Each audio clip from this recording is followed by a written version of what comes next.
This might be the best GT3 Porsche has ever built, and at the same time, one of the most questionable.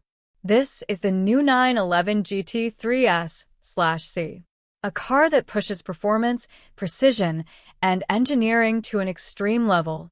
But in doing so, it also raises a serious question. Has Porsche gone too far? Because for the first time in a long time, the GT3 doesn't feel completely clear anymore.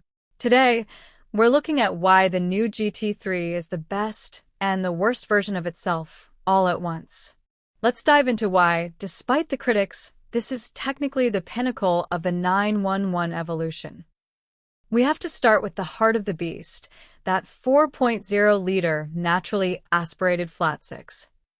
In a world where every manufacturer, including Porsche themselves, is retreating toward turbocharging and hybrid assistance, the GT3 stands as a defiant monument to atmospheric purity. Porsche's engineers didn't just carry over the old engine, they refined it for a more brutal reality. We're seeing more stringent emissions, yet they've managed to integrate the camshafts from the GT3 RS to ensure that top-end scream remains visceral.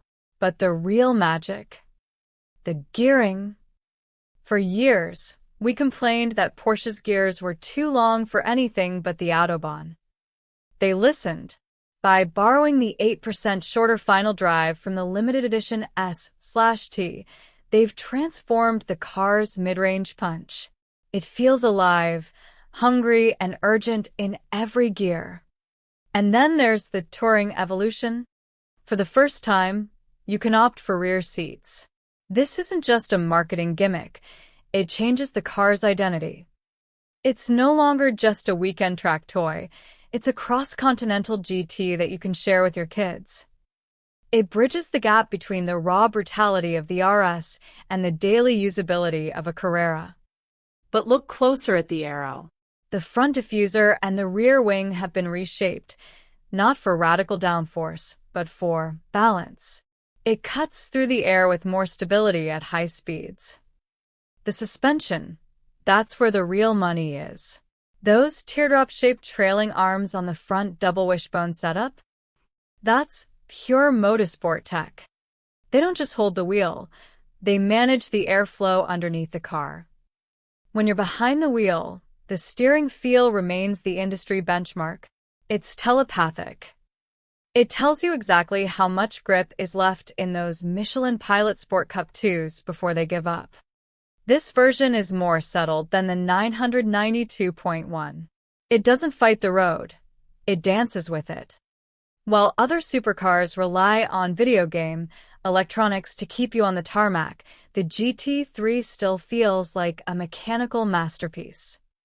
It's the result of decades of obsessive, incremental gains. Porsche didn't reinvent the wheel, they just perfected it to a degree that makes everything else feel a bit soft. This is not just performance, it's precision at the highest level. And in that sense, yes, this could be the best GT3 ever made. But here is where the worst creeps in. To keep this car legal in 2025 and beyond, Porsche had to get surgical. We've lost 20 Nm of torque, down to 450. Why? Because the exhaust system is now a fortress of 4 catalytic converters and 2 particulate filters. And then there's the soul issue.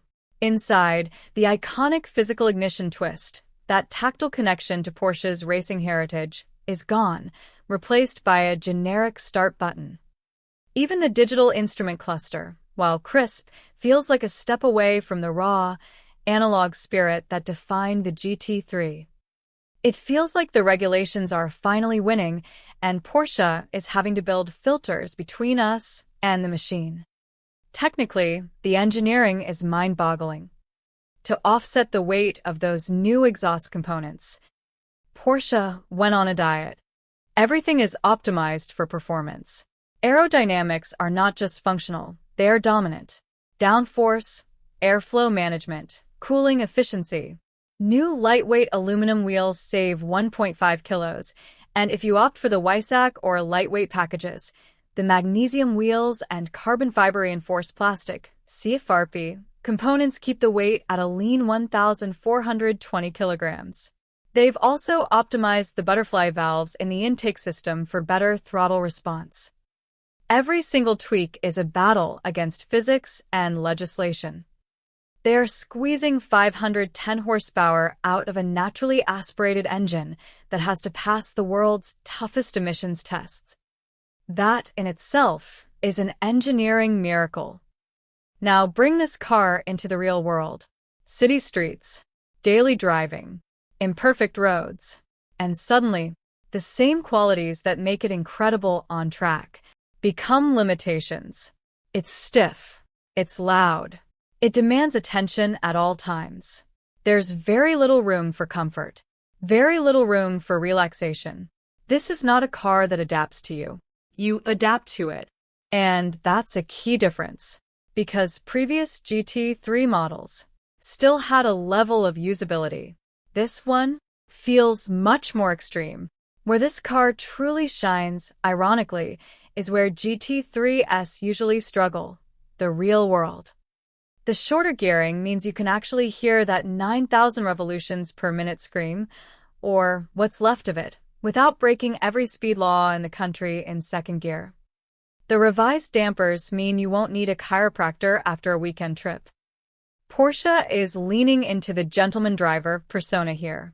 It's more approachable, more daily-able, especially with the touring trim. But I have to ask, do we want our GT3 to be polite? Or do we want it to be a snarling, difficult beast that demands our full attention? So, who is the 992.24? It's for the collector who missed out on the S/T. Not the average enthusiast. Not someone looking for a balanced sports car.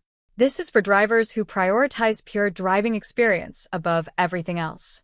Track-focused mindset, high skill level, and a willingness to accept compromise. Because that's what this car demands. It gives you incredible performance, but only if you're ready to meet it at that level. It's for the driver who wants the prestige of a GT3 but the comfort of a Carrera GTS. It's for those who appreciate the last of a dying breed and are willing to pay the significantly higher entry price for the privilege of owning a naturally aspirated engine in a turbocharged, hybridized world. It's a trophy for engineering persistence. My final verdict? The new 911 GT3 is a masterpiece of compromise. It is technically superior in almost every measurable way to the 992.1, but it feels like it's wearing a tailored suit to a street fight. It is the best GT3 because it survives, and it's the worst because we can feel the leash tightening. But even a restricted GT3 is still better than almost anything else on four wheels. I'm AVA, and I'll see you in the next one.